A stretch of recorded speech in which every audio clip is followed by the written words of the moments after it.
ஒண்ணுமே இல்ல, ஒரு பேனர் வச்சிருக்காங்க. உறுப்பினர் செகண்ட் அணின்னு சொல்லி ஒரு ஃபங்க்ஷன் நடத்துக்கு பேனர் வச்சிருக்காங்க. கிழிச்சிட்டாங்க. ஒரு பேனர் வச்சோம், கிழிச்சிட்டாங்க. கண்டுபிடிப்பாங்களா? அப்ரூவல் வாங்கி தான் வச்சிருக்கு. அந்த 4 ரோட்ல வந்து போலீஸ் ஸ்டேஷன் வந்து இருக்குது, செக் போஸ்ட் 4 கேமரா இருக்கு. அந்த கேமரால எல்லாமே கவர் இருக்கு. ஆனா கேட்டா என்ன சொல்றாங்கன்னா, அந்த கேமரால வந்து ஓடாத, கேமரா டைம்ல மட்டும் ஓடாத, எப்பயார் மட்டும் எழுதி கொடுக்கணுமா. அந்த ஹப்ல இருக்க கேமராவே ஓடலனா அப்புறம் எதுக்கு அந்த கேமரா, அப்புறம் எதுக்கு இந்த செக் போஸ்ட், அப்புறம் எதுக்கு இந்த போலீஸ்? மெயின் ரோடு பாத்துங்க, பாண்டிய நகர் 4 ரோடு மெயின் ரோடு, இந்த கேமரா ஒர்க் ஆகலையாமா.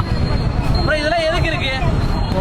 நீங்க உங்க கையில என்ன ஆயுதம் வச்சு நீங்க ஃபிளக்ஸை கிழிச்சாலும் சரி, எங்க மனசுல ஒரே ஒரு ஆயுதம் எங்க அண்ணன் தளபதி தான். நீங்க என்ன வேணா கிழிங்க, நாங்க மறுபடியும் உங்களுக்கு ஆப்போசிட்டா வந்துகிட்டே தான் இருப்போம். 2026 வந்து உங்களுக்கு எங்களுக்கான ஆண்டு இல்லை, எங்க அண்ணன் தளபதிக்கான ஆண்டு. ஃபிளக்ஸை மட்டும் தான் கிழிக்க முடியும். தமிழக வெடிக்கிற தோழர்களையும் தமிழக வெடி உங்களால கலங்கப்படுத்தவும் முடியாது. 2 பேங்களோட தான் போட்டி.